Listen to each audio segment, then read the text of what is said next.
Kita akan menyaksikan video sebentar lagi.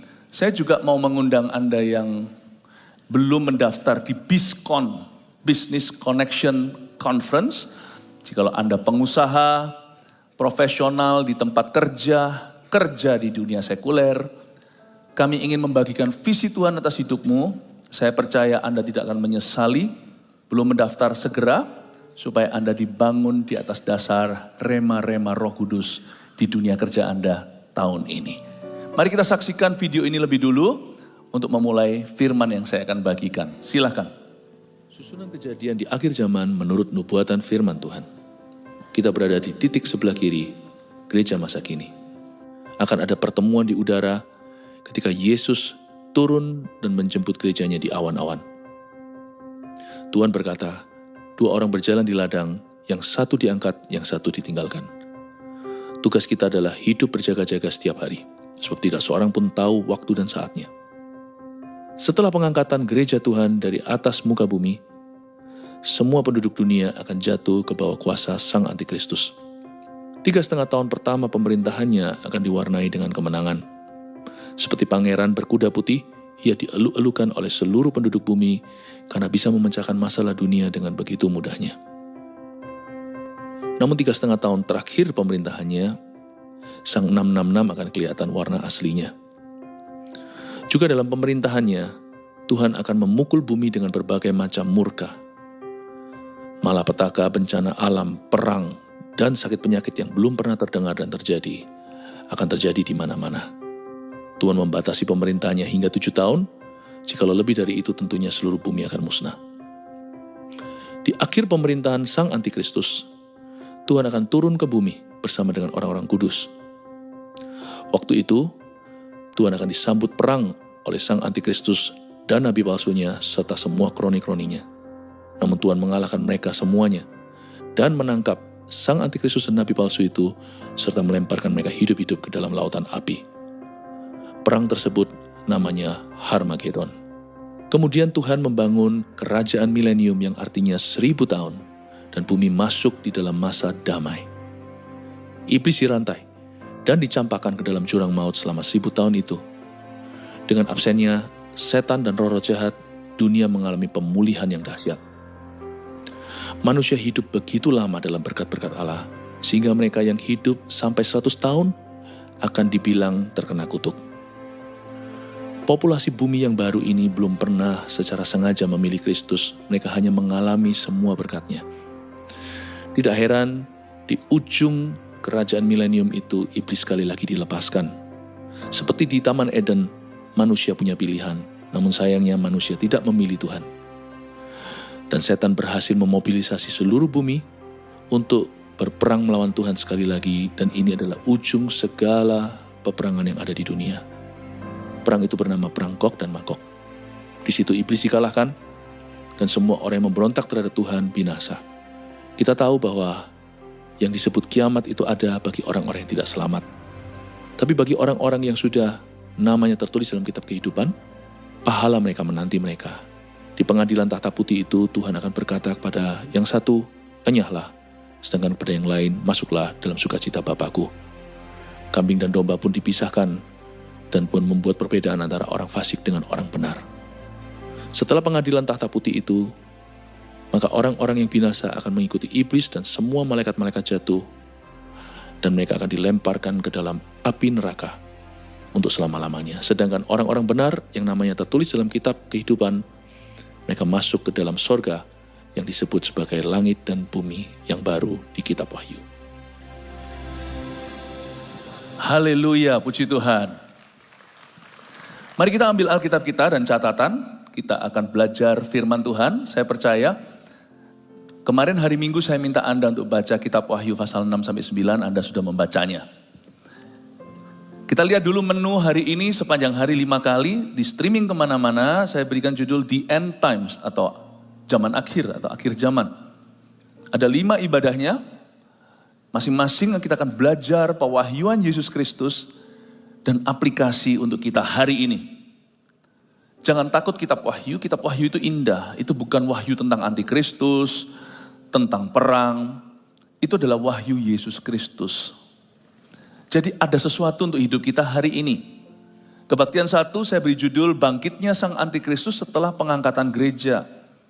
Kita berada di titik paling kiri, di chart atau di peta zaman tadi, yaitu setiap saat Tuhan bisa mengangkat gerejanya. Kedengarannya kayak gak masuk akal ya.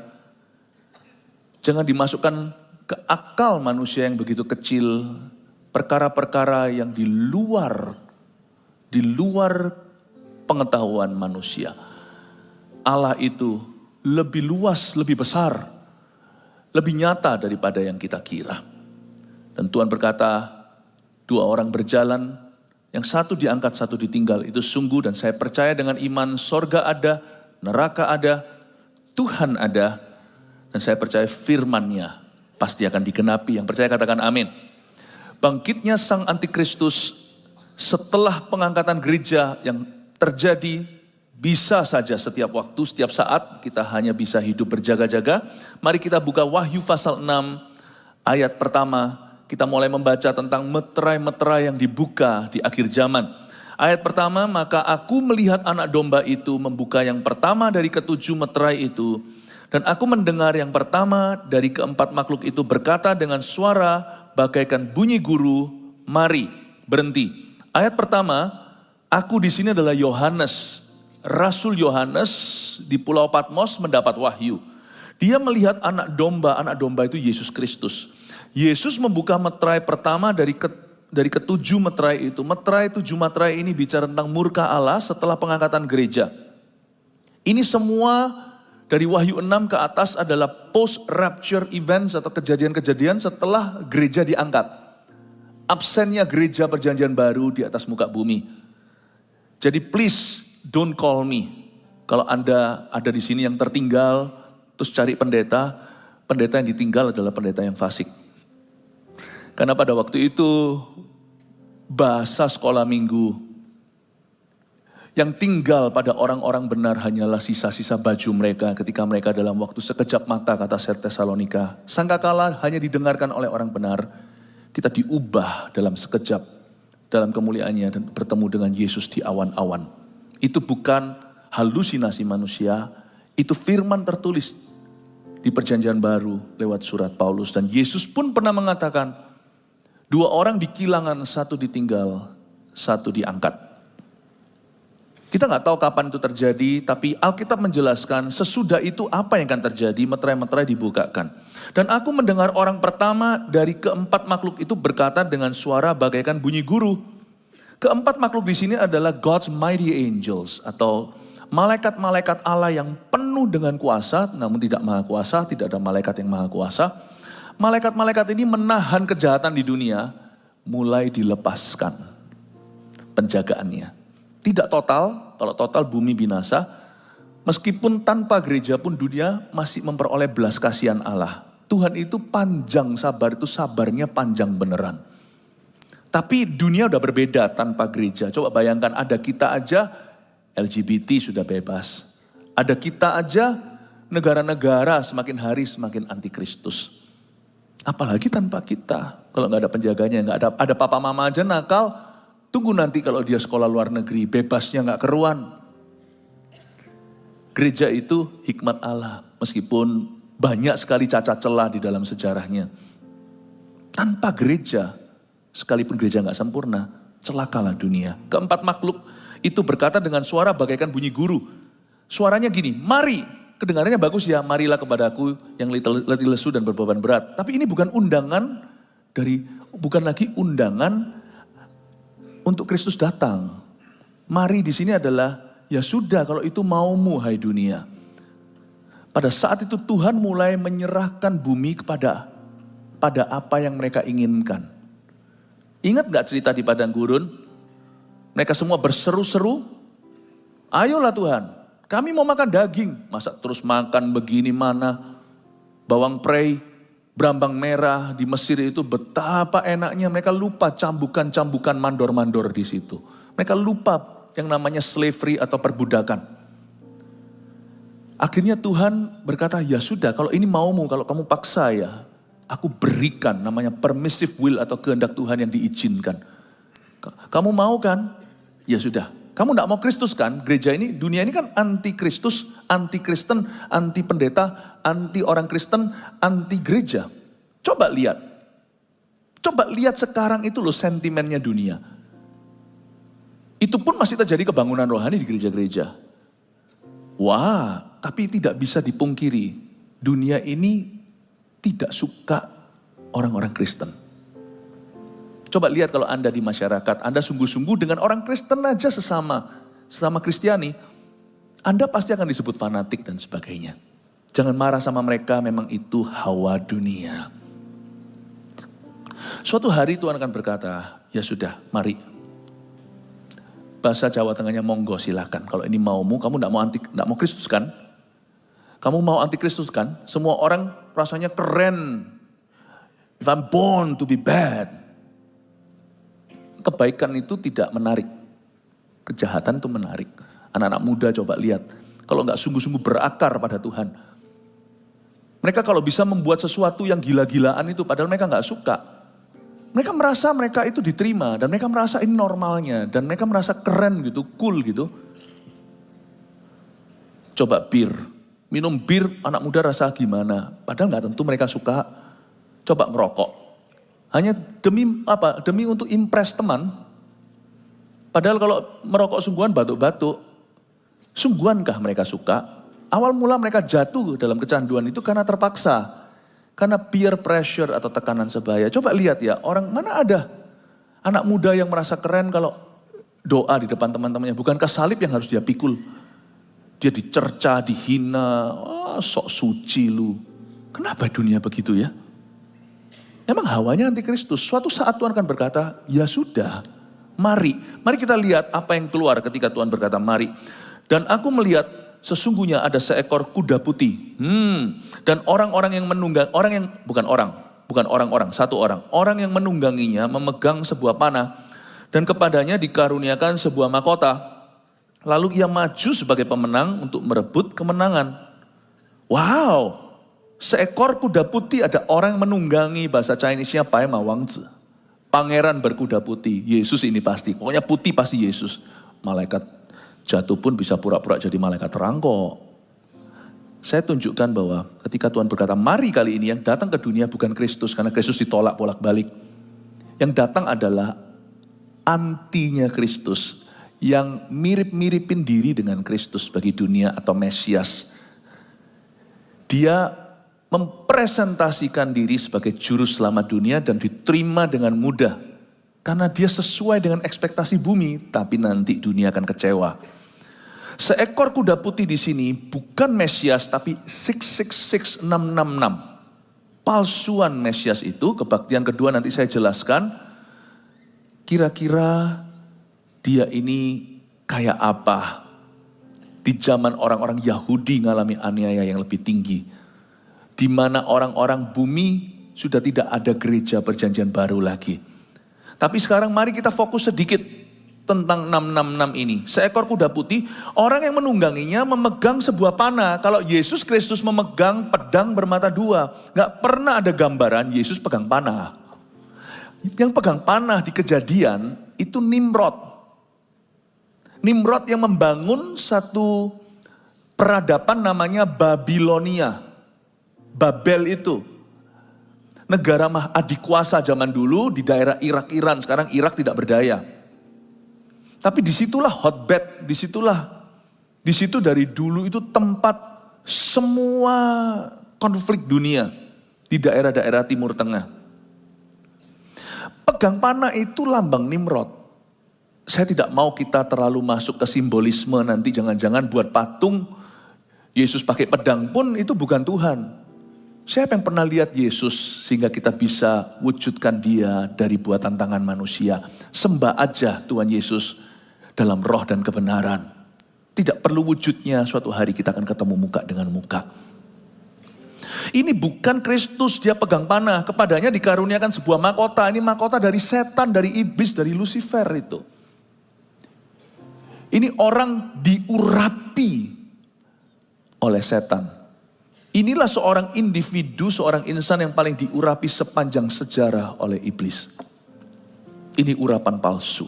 Lalu ia maju sebagai pemenang untuk merebut kemenangan. 3,5 tahun pertama pemerintahannya, dia memukau dunia dan membanggakan. Seperti yang tadi saya katakan dalam video, dia menyelesaikan banyak persoalan global dunia, perang Timur Tengah, tentang kelaparan, global warming dan sebagainya. Belum ada loh satu kepala negara yang bisa menyelesaikan persoalan-persoalan global, belum ada. Nanti ada. Dan dia dianggap dielu-elukan, tapi 3,5 tahun berikutnya akan mengerikan. Kelihatan warna aslinya, dunia akan kecele. Karena dunia lebih memilih ini daripada Kristus sesungguhnya. Sentimen dunia itu akan berakhir mengecewakan. Makanya jangan ikut-ikutan dunia. Zaman sekarang itu loh, gladi resik, gladi kotornya adalah boleh punya sosial media, gak usah ikut-ikutan di jalur itu. Jadikan aja itu hobi lah atau sesuatu yang sampingan. Hidup utamamu tidak berasal dari sana. Gak usah ikut-ikutan dengan bumi ini. Punya boleh, itu sekedar teknologi. Kelengkapan. Janganlah damaimu di sana. Tapi juga jangan jadi orang aneh. Hidup di dalam goa hanya berdoa. Gak relevan. Hiduplah sesuai dengan zaman. Tapi jangan ikut-ikutan. Ayo jangan tegang, katakan kiri kanannya, ayo kita ikut Tuhan, jangan ikut-ikutan sama dunia. Tenang aja ya, nanti Kristus belum datang, kita masih ada di sini. Ayat 3, dan ketika anak domba itu membuka meterai yang kedua, aku mendengar makhluk yang kedua berkata, mari, malaikat kedua berkata, mari. Dan majulah seekor kuda lain, seekor kuda merah padam, dan orang yang menungganginya dikaruniakan kuasa untuk mengambil damai sejahtera dari atas muka bumi sehingga mereka saling membunuh, dan kepadanya dikaruniakan sebilah pedang yang besar. Kuda pertama, Pai Mawangzi, kuda pertama adalah kuda putih dengan penunggangnya. Tapi kuda kedua, meterai kedua adalah kuda merah padam. Merah yang gelap. Yang menunggangi diberi kuasa, dia gak punya kuasa sendiri. Dia diberi kuasa karena Tuhan berkata, ya sudah kalau ini dunia mau, dunia gak mau aku, dunia mau kamu, silakan, they're yours, mereka milikmu. Akhirnya majulah dia, kuasa yang diberikan adalah untuk mengambil damai sejahtera dari atas muka bumi. Dari ayat ini saya mengambil kesimpulan bahwa damai itu karunia Allah. Meskipun dunia ini gak menyembah Tuhan, tetapi masih ada damai, Tuhan masih berbelas kasihan dan memberi kesempatan. Tahukah damai di hidupmu itu adalah kasih karunia Allah? Kalau Anda bisa bangun tidur hari ini, puji Tuhan liburan. Atau masuk kerja, banyak masalah tapi kita masih dapat kekuatan baru untuk bekerja sehari lagi dan menghadapi. Itu Tuhan. Damai itu dari Tuhan. Tolong dijaga, dihargai, dipelihara, dan disyukuri. Kalau kita bisa punya lebih ya silakan. Tapi kalau kita nggak bisa, janganlah tukarkan damai itu dan berkata, aku stres dan depresi ya. Aku mau mati ya, bunuh diri. Bagi orang yang dikit-dikit mau mati ya, FYI for your information, Anda belum cukup bagus untuk mati. Emangnya sana bawa apa ke Tuhan? Kenapa Tuhan merugi menciptakanmu? Jangan merasa mulia kalau minta mati itu. Meskipun bukan mau bunuh diri maksudnya. Suruh Tuhan cabut nyawa. Jangan gitu ah. Bolos kok gembar-gembor ke sorga. Sana belum melakukan apa-apa kok. Bangga-bangga mau meninggal dunia. Itu adalah doa yang patut dapat tamparan malaikat. Justru itu akan membuka celah untuk setan bekerja di dalam hidupmu. Jangan dikit-dikit mau mati. Berjuang. Hidup ini adalah kesempatan. Selagi kita masih hidup, jangan bilang mau mati. Berbuahlah. Kalau belum berbuah, gara-gara semak belukar, cabuti itu semaknya. Jangan beralasan dengan seperti, dan berkata, Tuhan cabut saja nyawaku. Sorry ya ngomong saya kasar. Lu kira lu siapa doa kayak begitu? Tuhan. Jangan gurui Tuhan. Mati itu adalah kodrat, kedaulatan Allah maksudnya. Mati itu kedaulatan Allah, jangan campuri. Hidup itu keputusanmu. Saya ngomong seperti ini ya, karena damai itu jangan kau jual. Jangan main-main dengan ucapanmu yang bisa mencabut damai itu. Damai ini tidak perlu, damai ini ketika menjauh maka hati akan saling membunuh. Coba lihat, si penunggang kuda merah padam ini bahkan tidak perlu memulai perang. Damai diambil, manusia saling bunuh. Coba ketika damai diambil dari perusahaan Anda, kongsian akan saling perang. Ketemunya di pengadilan. Damai ini kalau hilang, perang. Karena itu tidak perlu memulai peperangan. Damai aja saling curiga, maka bangsa angkat senjata melawan bangsa, negara bangun nuklir satu lawan lainnya.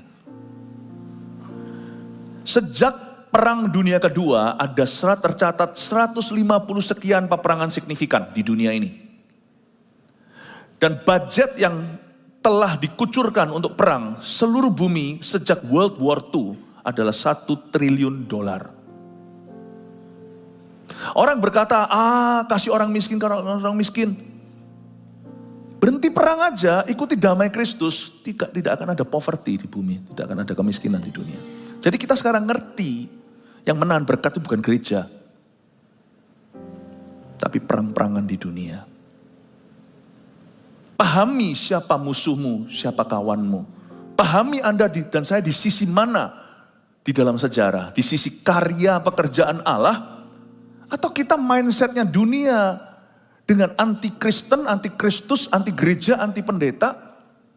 Meskipun ya orang Kristen ada buruknya, pendeta pun ada yang jatuh, ada yang salah. Jangan ikut-ikutan. Bangun hidupmu, lalu lakukan sesuatu yang Roh Kudus suruh menurut tuntunannya. Itu jauh lebih membuat dunia ini damai. Kita mungkin tidak bisa mengubah seluruh dunia, tapi kita bisa mengubah dunia satu orang lebih damai gara-gara kita. Oke, materi kedua sudah, kita lanjutkan materi yang ketiga. Kita masuk ke krisis ekonomi nanti setelah sang antikristus. Setelah pengangkatan gereja di zaman antikristus. Sekarang pun sudah ada, tapi nanti jauh lebih. Ayat 5, dan ketika anak domba itu membuka meterai yang ketiga, aku mendengar makhluk yang ketiga berkata, mari. Dan aku melihat sesungguhnya ada seekor kuda hitam, dan orang yang menungganginya memegang sebuah timbangan di tangannya. Bayangkan kuda hitam pegang timbangan. Ya, kalau ini bintang maka dia adalah Libra. Tapi gak ada hubungannya dengan orang yang lahirnya September.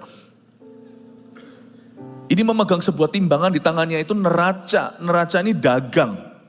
Dan aku mendengar ayat 6 seperti ada suara di tengah-tengah keempat makhluk itu berkata, mereka rasan-rasan di antara 4 malaikat itu, secupak segandum sedinar dan 3 cupak jelai sedinar, tapi janganlah rusakkan minyak dan anggur itu. Jadi ada seekor kuda hitam pegang neraca, ini adalah krisis ekonomi dan kelaparan yang dahsyat 3,5 tahun terakhir pemerintahan sang antikristus. Belahan pertama dari 7 tahun dia memerintah, 3,5 tahun ke 1, prosperity, kemakmuran. Tapi setelah itu dunia bangkrut total. 3,5 tahun berikutnya. Itu orang-orang kecewa. Bukankah ini cerita lama, orang-orang yang menyanjung secara politik tokoh tertentu, nanti orang-orang itulah yang berkata, aku kecewa, salibkan dia. There is no political savior in this world. Di dunia ini tidak ada juru selamat politis, itu tidak ada. Kita harus berdoa untuk segala pemerintahan.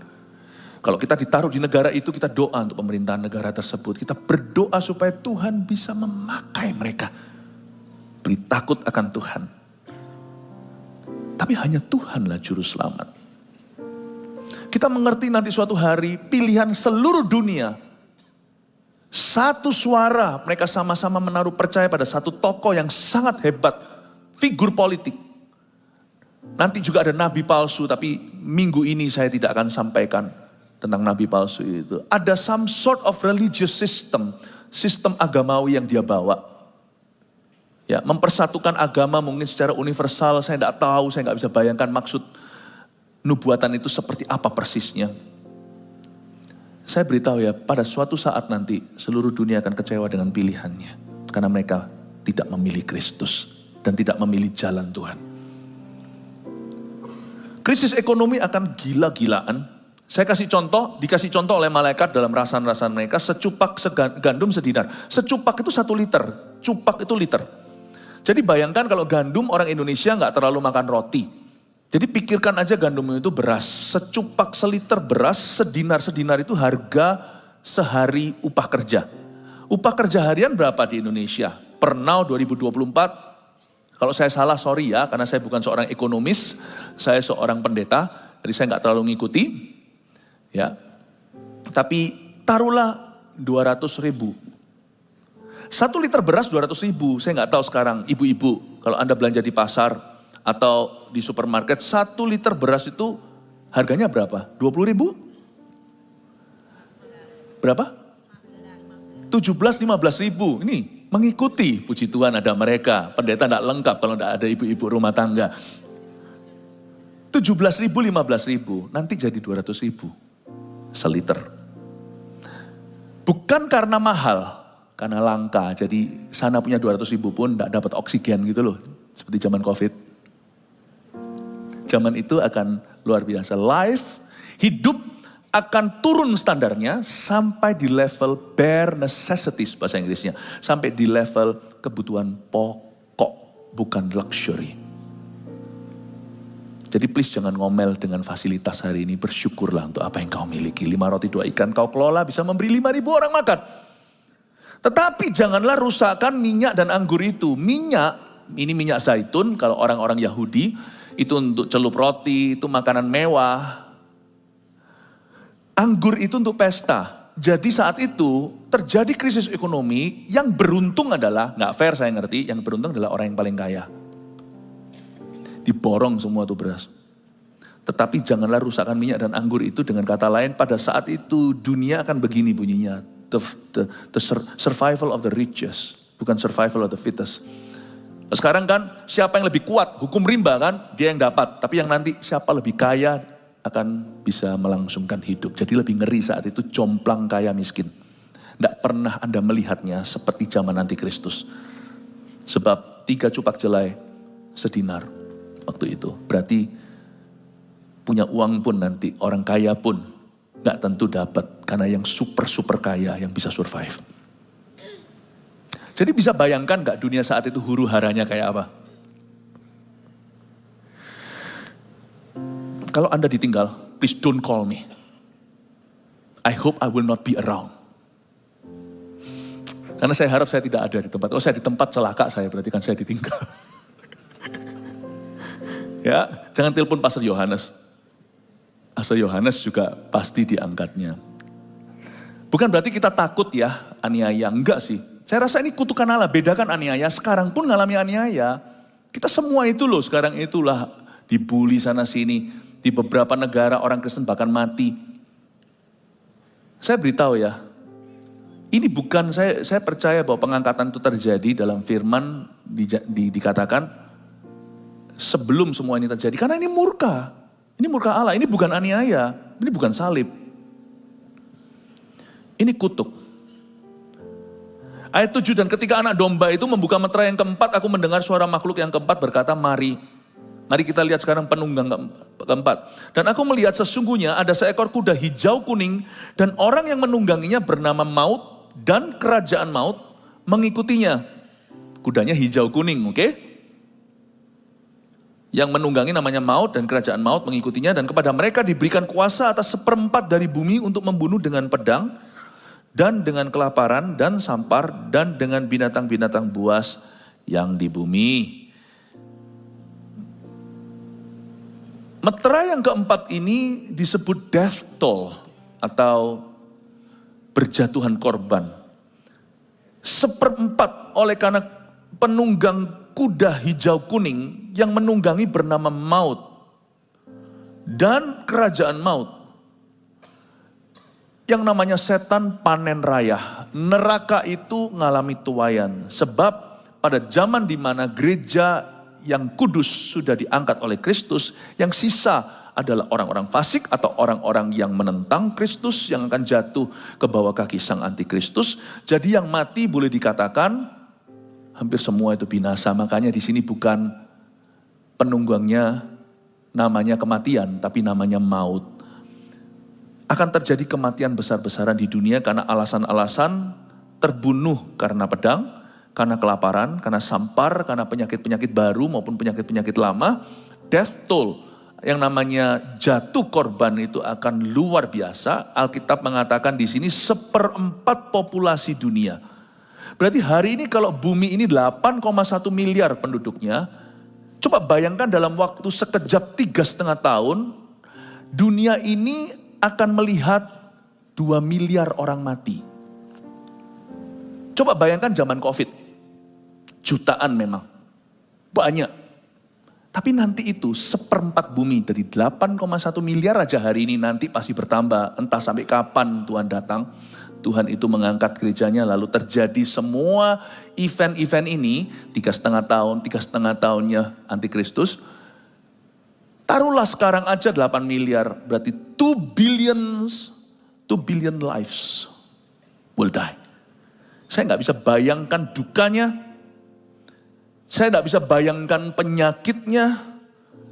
Bayangin 2 miliar orang itu dikubur di mana?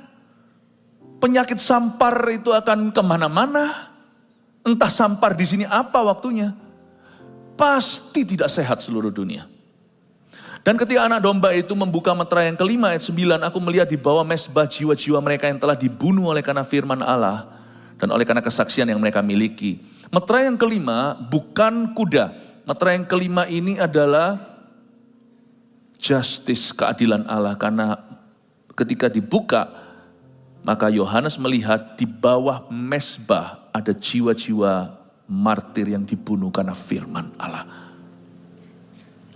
Ini adalah semua martir sejak Habil, perjanjian lama hingga perjanjian baru, termasuk martir-martir di perjanjian lama, nabi-nabi yang dibunuh, sampai rasul-rasul, sampai gereja modern hari ini. Ayat 10, dan mereka berseru dengan suara nyaring katanya, berapa lamakah lagi ya penguasa yang kudus dan benar, engkau tidak menghakimi dan tidak membalaskan darah kami kepada mereka yang diam di bumi. Bukan berarti orang-orang ini dendam, tapi mereka berseru, ya Tuhan, engkau tidak akan lepaskan orang-orang jahat dari hukuman.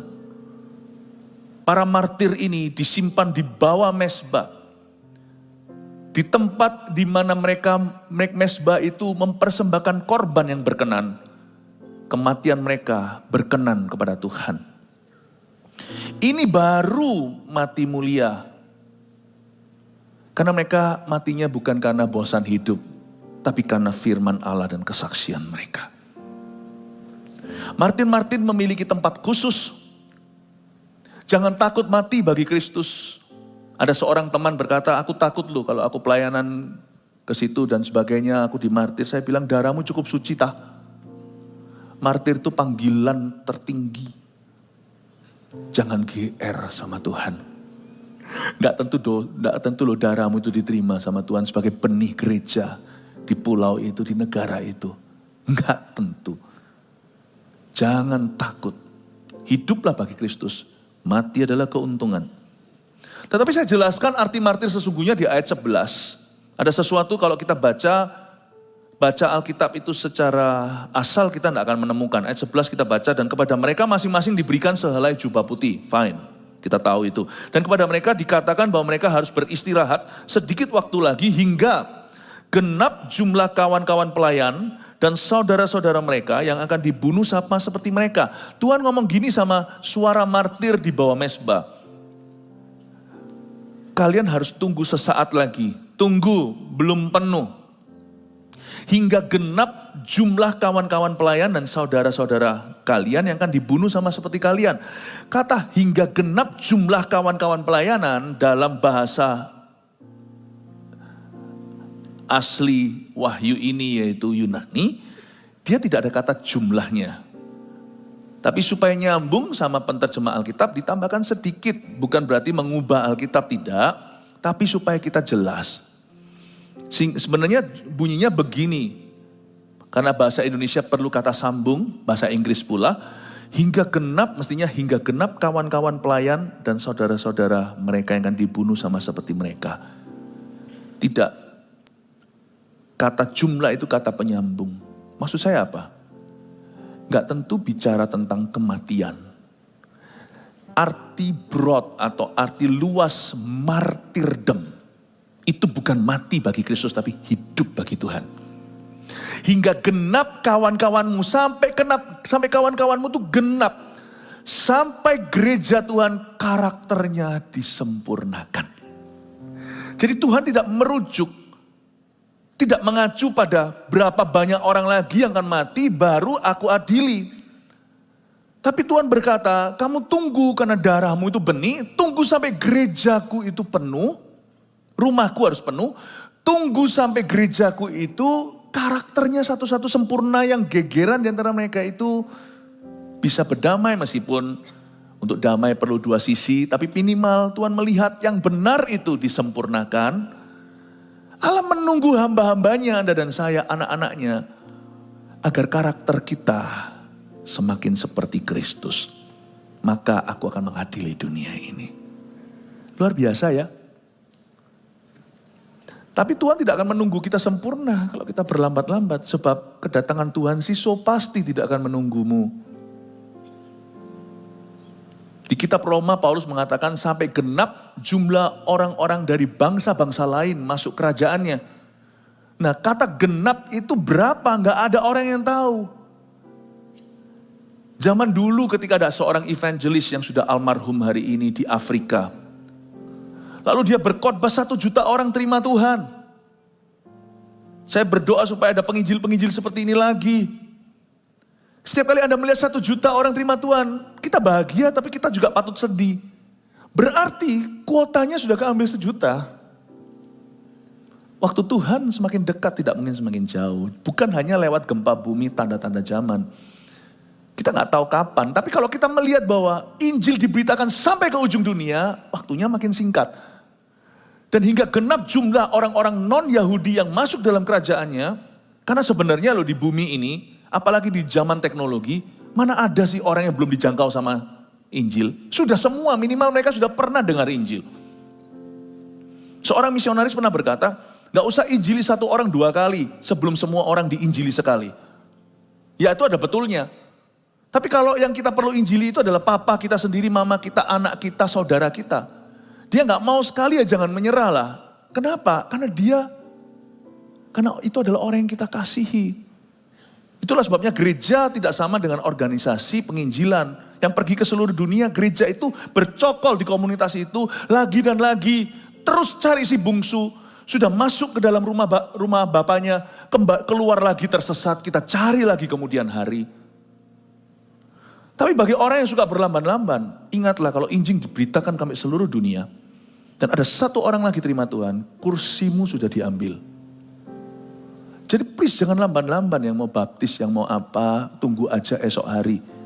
Kenapa? Karena takut pikul salib. Aduh, aku kalau nanti dibaptis, nanti kalau teman-temanku enggak suka. Aku kalau dibaptis nanti, apakah aku bisa, nanti aku enggak boleh ini, enggak boleh itu. Itu sama dengan orang kawin enggak mau menikah tapi enggak kamguan. Orang menikah tapi enggak terima. Nanti kalau aku sudah married, enggak boleh dong aku sleep around. Enggak boleh dong aku itu bergaul bebas. Lah ya iya. Pernikahan sih enggak sempurna. Pasti ada yang namanya tukaran, konflik di antara. Tapi kan kita enggak siap-siap untuk perselingkuhan. Mana ada orang menikah dan berkata, masih boleh enggak ya aku selingkuh? Pikiran kita pasti tutup pintu belakang. Itu pun masih banyak persoalan di depan. Baptis itu enggak usah takut nanti enggak boleh ini, enggak boleh itu. Kalau Tuhan bilang enggak boleh pasti enggak bagus buat you. Ngapain kita eman, ngapain kita sayangi? Kalau kita memang mau betul-betul merit dengan Tuhan, lepaskan segalanya. Apa di depan kita gagal, kita hadapi satu persatu, hari per hari. Nggak usah takut juga pikul salib. Sebab kalau kita lamban, kita ambil kuota orang. Ngapain sih gereja itu kejar orang-orang itu melulu? Harusnya kita merasa malu kalau kita itu jadi target misi. Bukannya by age, kalau kita sudah kenal Tuhan lebih dari 1 tahun, harusnya kita sudah jadi misionaris. Rasul-rasul itu loh, cuma 3,5 tahun sama Yesus. 3,5 tahun doang sudah jadi rasul-rasul. Kita yang sudah kenal Tuhan 13 tahun, 30 tahun, masih terus diajak istrinya, ayolah doa. Aduh, menghabiskan potensi kami. Meskipun kami tidak keberatan karena kami cinta. Namanya cinta itu kan begitu. Kasih itu akan terus menerus mau gak mau. Tapi kalau kita sudah jadi orang Kristen bertahun-tahun ya gitu-gitu. Makanya kita tuh selalu kan berkata ayo CG karena CG itu pemuritan. Kita gak diganggu privasinya. Tapi di CG kita diajari untuk bertumbuh dan melayani. Gak gitu-gitu doang, gak gitu-gitu saja. Saya sih gak mau jadi beban, karena masih banyak jiwa di luar sana yang belum kita jangkau sekali. Kenapa? Gereja harus menjangkauku 7 kali. Nangkep ya Bapak Ibu Saudara? Sejak saya lahir baru, saya membuat keputusan. Aku gak perlu dijangkau bolak-balik. Cukup. Kalau aku lemah aja, tolong jaga. Tapi tidak perlu kau jangkau aku lagi dan lagi. Amin Bapak Ibu Saudara. Firman ini mungkin sangat-sangat solid, sangat-sangat keras. Tapi saya rasa ini kita perlukan. Lanjut lagi sedikit ya. Kita lihat ayat yang ke-12. Maka aku melihat ketika anak domba itu membuka meterai yang ke-6 nih. Sesungguhnya terjadilah gempa bumi yang dahsyat. Dan matahari menjadi hitam. Bagaikan karung rambut dan bulan menjadi merah seluruhnya bagaikan darah. Menurut saya ini bukan kiasan, ini akan kejadian sungguhan. Tapi bukan di zaman kita sekarang karena kita masih ada di dunia gereja Kristus. Meterai yang ke-6 ini terjadi gempa bumi dahsyat. Lalu matahari berubah warna, demikian pula bulan dan bintang. Ayat 13, dan bintang-bintang di langit berjatuhan ke atas bumi. Bagaikan pohon ara menggugurkan buah-buahnya yang mentah. Apabila ia digoncang angin yang kencang. Menurut saya akan terjadi yang namanya cosmic chaos atau alam semesta ini akan bergejolak dan yang tidak pernah kita lihat akan terlihat saat itu. Semoga kita tidak melihatnya. Yang sekarang terjadi di dunia, gempa mulai ada di mana-mana, itu hanya kontraksi awal. Bisa jadi itu hanya false alarms. Misalnya kalau orang lagi melahirkan, mau lahir normal, tiba-tiba kontraksi, kita sudah siap-siap karena sudah semester terakhir. Pastikan ya kalau istri Anda sudah hamil tua dan Anda itu anak pertama apalagi sudah di-pack itu barangnya, jadi siap-siap di mobil ada apa-apa langsung tancap gas. Tapi kadang-kadang sampai ke rumah sakit udah dimasukkan ke ruangan ternyata fine saja, masih nunggu lagi seminggu. Nah itu yang terjadi di dunia sekarang. Kamu akan dengar gempa, desas-desus perang sana sini, tapi Yesus berkata Matius 24, tapi itu harus banyak permulaan zaman, belum waktunya. Tapi kamu harus bijaksana dan hati-hati. Karena semua akan menunggu pengangkatan dulu. Tanda yang paling kelihatan nanti bahwa antikristus akan tiba adalah hari itu ketika tiba-tiba kau cari seseorang yang begitu takut akan Tuhan dan cinta Tuhan tiada lagi di dunia. Terdengar kekacauan di mana-mana. Mungkin CNN, BBC, semua major news TV akan mereportkan sesuatu, semua lenyap sana sini. Segala jalan, segala jalur kehidupan. Presiden yang takut akan Tuhan. Tapi yang dalam Kristus ya, gak cuma orang baik. Orang biasa, orang miskin, orang kaya, laki, perempuan. Semuanya Anda akan mendengar kiri kanan itu akan menjadi fenomena seluruh dunia. Makanya kalau tidak ada kekacauan, masa mungkin antikristus bisa bangkit? Coba. Untuk bangkitnya tokoh politis dalam sejarah aja dibutuhkan semacam suatu huru-hara kekacauan untuk bisa bangkit pahlawan. Untuk sesuatu yang sifatnya global nanti hanya akan ada satu orang keesokan harinya orang itu mulai kelihatan 3,5 tahun pertama pemerintahnya dia mulai naik daun. Dan dia akan membuat dunia melupakan fenomena global itu pada saat itu. Dan kita tidak tahu kapan itu terjadi. Tapi kita tidak boleh jemu-jemu untuk memberitakan. Dan jangan berada di sisi dunia yang suka mencemoohkan. Mana katanya Tuhan mau datang. Dari dulu katanya begitu. Kalau Tuhan belum datang itu sorry my brother. Because he's waiting for you. Dahulu waktu semua keluarga saya belum dalam Kristus saya doa. Karena tahun-tahun itu di Kanada 92 saya bertobat. Itu ada desas-desus Tuhan mau datang. Nah saya kan baby rohani gak ngerti, tapi untungnya saya gak percaya gitu-gituan kalau mereka bisa prediksi tanggal, hari, bulan, tahunnya.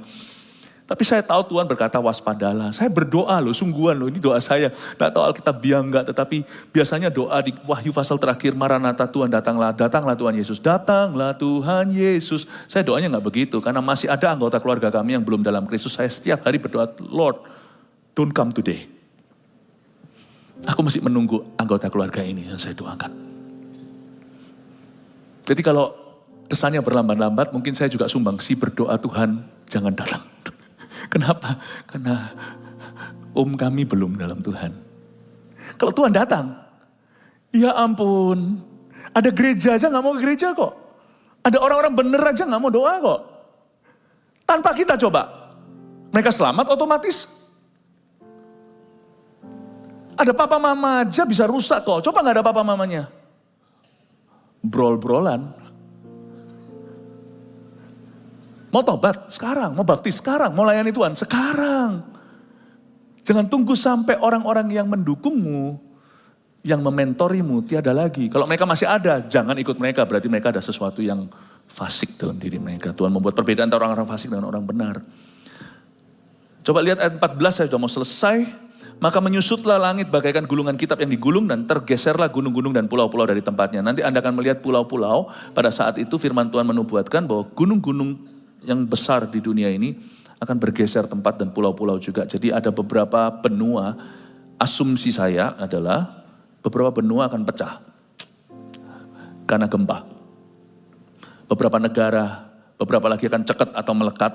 Jadi nanti geografi dunia ini akan berubah sedikit karena bencana yang dahsyat. Dan raja-raja di bumi dan pembesar-pembesar serta perwira-perwira dan orang-orang kaya serta orang berkuasa, semua budak serta orang merdeka bersembunyi ke dalam gua-gua dan celah-celah batu karang di gunung. Dan mereka berkata kepada gunung-gunung dan kepada batu-batu karang itu, runtuhlah menimpa kami dan sembunyikanlah kami terhadap Dia yang duduk di atas tahta dan terhadap murka anak domba itu, sebab sudah tiba hari besar murka mereka dan siapakah yang dapat bertahan. Di sini dikatakan raja-raja, pembesar, perwira, orang-orang kaya. Tadi itu survival of the richest, orang berkuasa, bahkan budak yang merdeka bersembunyi semuanya. Dan mereka bukan berkata sembunyikan kami dari malapetaka ini. Bukan, mereka berkata sembunyikan kami terhadap Dia Dehur besar, Yesus Kristus yang duduk di atas tahta, terhadap murka anak domba itu. Ternyata once a sinner, forever a sinner. Susah bertobat. Udah kayak gitu pun masih berkata sembunyikan kami dari Yesus. Tahukah yang ditakuti oleh orang dunia nanti?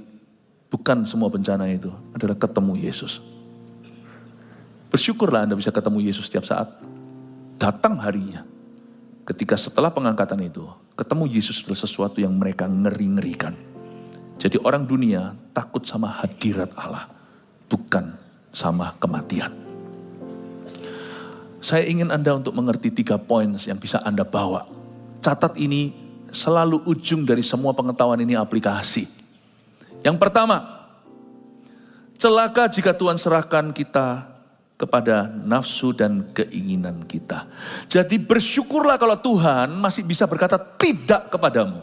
Berarti Dia masih cinta. Kalau Tuhan berkata jangan, terimalah. He loves you. Kadang-kadang kita itu, papa kok gini sih? Nggak boleh.